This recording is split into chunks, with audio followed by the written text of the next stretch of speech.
Bueno, buen día a todos. Hola, buen día a todos. Voy a hablar de un trabajo que estamos desarrollando en nuestro grupo de investigación que tiene la característica de permitirnos acceder al territorio. Cuando hablamos de residuos de aparatos eléctricos y electrónicos, enseguida nos viene a la mente la cantidad de aparatos y el acceso rápido a la tecnología que tenemos actualmente.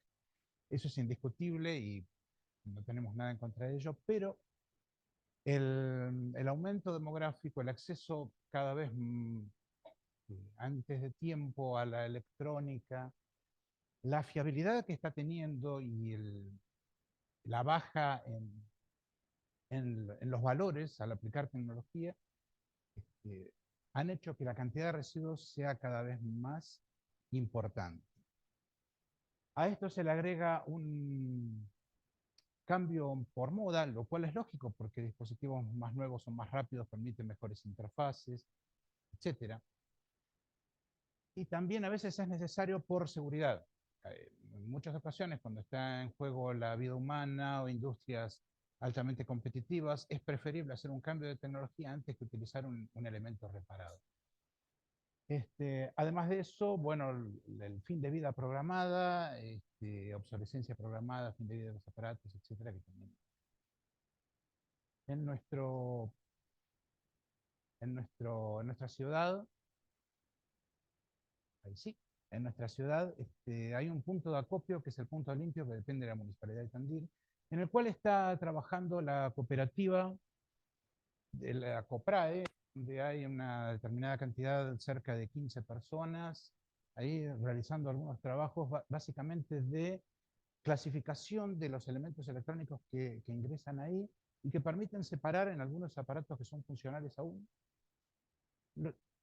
Con eso pueden desarmar y reparar algunos otros tipos de aparatos, con lo cual hay una segunda vida, hay un mercado paralelo de aparatos usados, perdón, que están ahí, y acceden a, primero, repuestos, que últimamente hay problemas con el acceso a repuestos en algunas tecnologías, y pueden comercializar plásticos, carcasas, etcétera, que por ejemplo se utilizan no como reciclado de polímeros de plásticos, sino como incorporación a las mezclas de hormigones. Un ejemplo es una industria local que está trabajando incorporando hormigón para hacer baldosas, ladrillos, y hormigones de piso, ese tipo de cosas.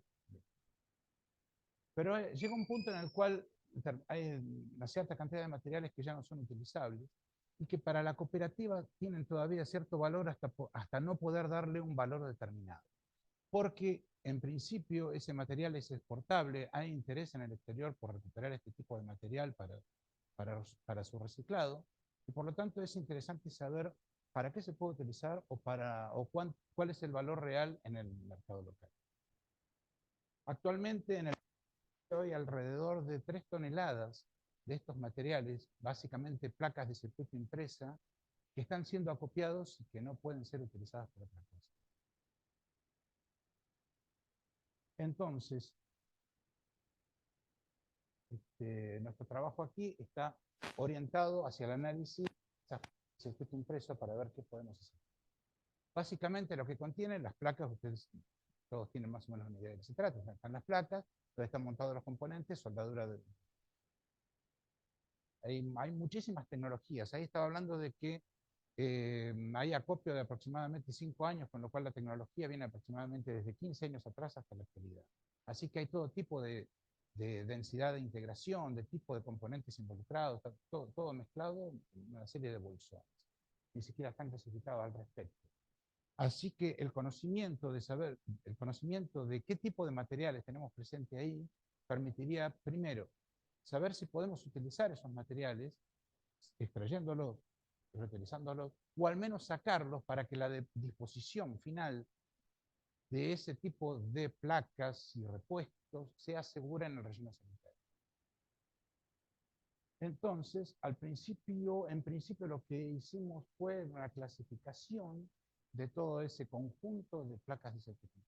Intentamos hacer una estadística y lo interesante de esto es que lo podemos hacer, ya que es un trabajo relativamente sencillo desde el punto de vista tecnológico, utilizando actores que van desde los alumnos de pregrado hasta futuros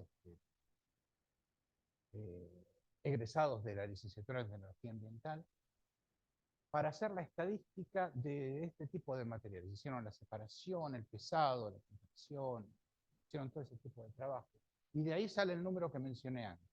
Entonces, bueno, como resultado que le es útil a la cooperativa en principio para poder valorizar estos materiales, justamente conocer qué cantidad de materiales, qué cantidad efectivamente tienen y cómo los pueden llegar a separar. Increíblemente, ellos son bastante celosos acerca de cierta tecnología moderna porque piensan que tienen más valor que las- que la- que los acumulados previamente.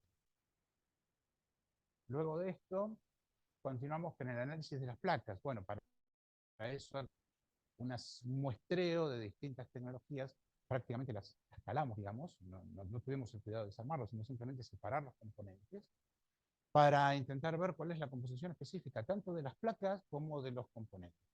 Esta parte analizamos las placas, es decir, las molimos, hicimos astillas, luego una especie de pastillas. Esas pastillas están generadas con la molienda mediana de esas placas, con lo cual ya de por sí hace una especie de estadística de todo el tipo de placas que tuvimos. Y eso fue analizado en colaboración con el doctor D'Angelo, que está presente aquí, del IFAS y también de CIFICEN, para un análisis cualitativo de los materiales presentes por medio de la técnica denominada LIPS, que genera, mejor dicho, que estudia o que revisa el plasma generado a través de un pulso láser de ultracorto de alta potencia, y con eso detecta con elementos que están disponibles en muy poca cantidad en el interior de la. Bien, se podría hacer un análisis cuantitativo también de esto por medio de microscopía electrónica o de rayos X. Ese es el próximo paso. Hay un equipo que acaba de ingresar también al instituto, con lo cual lo vamos a poder hacer aquí. Si no, o simultáneamente vamos a hacer microscopía electrónica para hacer EDA, que dice, para composición. Lo interesante de esto, la parte de resultados que nos resulta particularmente útil, es justamente la detección de elementos pesados, porque a partir de ahí la idea podría ser reutilizar ese tipo de molienda en algún tipo de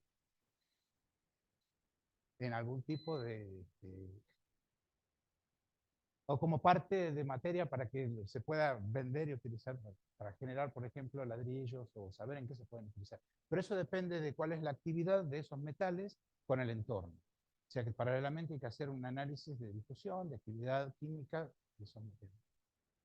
Lo mismo con los componentes. Acá es más delicado porque hay ciertos componentes que no se pueden tocar, como los capacitores electrolíticos, las baterías electrolíticos tienen, el electrolito de por sí es reactivo, con lo cual no se puede desarmar. Pero otros componentes, como resistencia de transistores, esos que son algunos activos y otros pasivos, eso sí se pueden moler y se podrían llegar a utilizar o no. Seguramente si no se pueden utilizar por el tipo de metales que poseen, al menos se pueden separar para que lo que se disponga sea más seguro. Como curiosidad, más para los alumnos que hicieron la extensión que para nosotros, podemos extraer de esos componentes que habíamos sacado todo el cobre visible. Para eso utilizamos los componentes que contienen cobre, evidentemente. Transformadores, inductores, relés, todo ese tipo de cosas. En donde se ve el cobre, los pusimos a trabajar, a cortar el cobre, y nosotros lo fundimos, hicimos pequeños lingotes en el laboratorio. Esto sirvió como un punto de llegada hacia la cooperativa para ver que efectivamente hay cobre en estado metálico que se puede disponer de esos residuos sin necesidad de buscar solamente los conductores, cables. Bien. Y lo último que nos queda es una de las que depende de una previa, justamente la reutilización de la molienda específicamente como material de ingreso para hacer baldosas o ladrillos. Eso está trabajando una de nuestras alumnas. Así que esto es lo que tenía para presentar. Básicamente lo que quiero rescatar es que nos ha permitido llegar al territorio junto con la cooperativa, que depende de la Municipalidad de Tandil, junto con los números de extensión, que dependen tanto de la facultad como como directamente rectorado de la universidad, algunas tareas específicas con este tipo de cosas.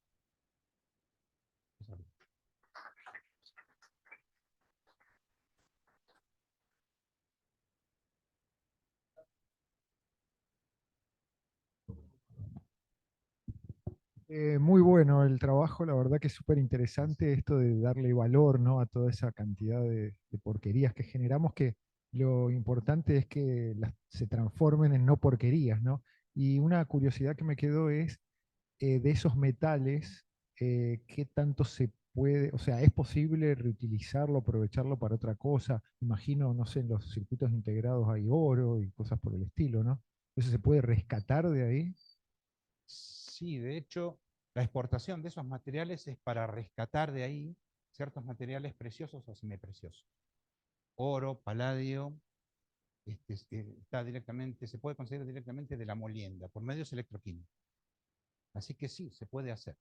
Lo que puedo acotar acá es que eso, al menos en nuestro contexto, lo podríamos llegar a hacer en el laboratorio relativamente rápidamente, pero es difícil de trasladar para hacerlo en la cooperativa. O sea que lo que queremos hacer es por lo menos darle un valor, decir si es posible o no, y en base a eso incluso generar algún tipo de, eh, no sé si pyme o cooperativa o local, pero formar a la gente en ese sentido. Una duda muy interesante de la presentación. Una duda es, todo el proceso de extracción, ¿es más barato que comprar después lo que uno extrae afuera y es menos contaminante o también, digamos, No, genera menos impacto? no necesariamente es más económico. Lo que pasa es que generalmente cuando vos hablas de economía sobre una materia prima determinada, estás olvidando el costo ambiental. En este caso puede ser un poco más caro, pero estás evitando un costo ambiental que del otro modo, en el caso de la minería, por ejemplo. También los volúmenes son diferentes, ojo con eso. O sea, los volúmenes en una mina son muy superiores a lo que puedo sacar por un residuo de este tipo. Pero si vos tenés un acceso a un pequeño laboratorio y tenés cierta cantidad de material, podrías llegar a reutilizarlo. Gracias. Es parcial la respuesta.